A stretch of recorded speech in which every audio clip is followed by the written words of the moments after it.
Here for some more insight into the Clinton campaign strategy heading into the convention, and for that matter after, is Hillary Clinton campaign surrogate David Goodfriend, Democratic strategist, also served in the Bill Clinton White House. Pretty soon we may have to make that distinction, which Clinton White House people served in. Reasonable people could agree that the Clinton campaign really underestimated Bernie Sanders and the threat he posed. He's nodding approval. He won't say anything. Is there a chance that you look at these numbers right now with Clinton up by, say, 6 points against Trump, and you have a problem of complacency, you have a problem of underestimating Trump and the turnout he could bring?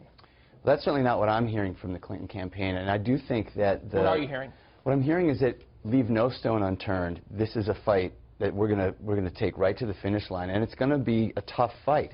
What worries the Clinton campaign about the Donald Trump candidacy? It's unpredictability. I mean, if Ted Cruz had been the nominee, there's a playbook for that. You can pull it off the shelf. It's something that we Democrats have done for the last 3 elections. Donald Trump does pose a different kind of challenge. He will pose a significant effort, at least, in the upper Midwest and the Rust Belt states and things we Democrats consider a firewall. I still think we're going to win there, but I don't think it's going to be without a fight. And I think the Clinton campaign is focused on how do we hold the line on states that have been reliably Democratic, and maybe just one swing state like Florida or Virginia or North Carolina could tip the balance. But in order to do that, we're going to have to fight Donald Trump in the upper Midwest. All right, so we talk about the firewall, Pennsylvania, Ohio, Michigan, Wisconsin. Correct. Those kinds of states. Those states respond pretty consistently to an economic message, which is what we've been hearing the Clinton campaign talk about.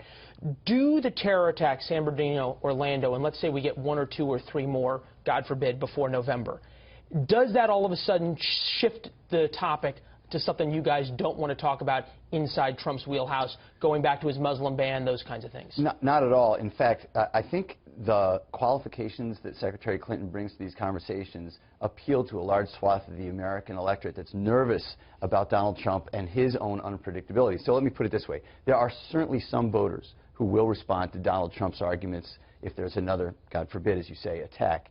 But we've noticed in the polling following Orlando that, in fact, there are many people who are repulsed by his arguments that then look to Hillary Clinton as more of a seasoned professional, someone who's been there before and has actually negotiated across the world with our allies. So I think it cuts both ways. It's far too simplistic to say attack on Americans is help for Trump. That is way too simplistic, and everything we've seen says it really cuts different ways. Peggy Noonan said that the only 3 words that Hillary Clinton needs to say is, "I'm not Trump." But you look at the polling that we're talking about, unfavorability, Trump 70%, Clinton 55%. So she has a 15% margin there. Still, 55% is unbelievably high unfavorable for a presidential candidate. But then you look a little bit closer into Hillary Clinton's polling and you see, is Hillary Clinton honest and trustworthy?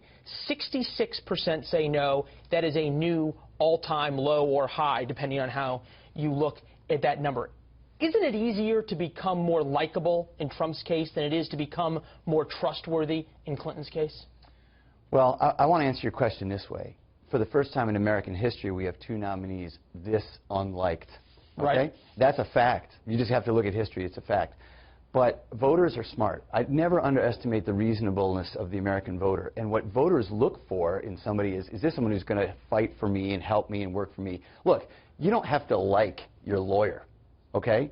But if you want a good lawyer, you want a good lawyer. Don't you have to trust your lawyer, though? Sure you do. And, in fact, you want your lawyer to be able to win. That's what you want, your lawyer to be effective. So I guess what I'm saying to you is voters have been asked this question. Do you like her? Do you trust her? Yeah. Do you like her more than Trump? Yes, I like her more than Trump. And that's what this is about. I hate to put it that way. This is a choice between 2 candidates. This is the choice. And then we have to look at the polling. Hopefully that'll come out of who do you want to have a beer with, which was an interesting poll to look at with John McCain and Barack Obama. I want to have a beer with you after this. Well, how's that? I hear you're having a barbecue. So I am Father's Day barbecue. Happy Father's Day. Put an extra chicken breast on the grill for me. You got it, buddy. All the best. All right, Thanks for coming in. Take care.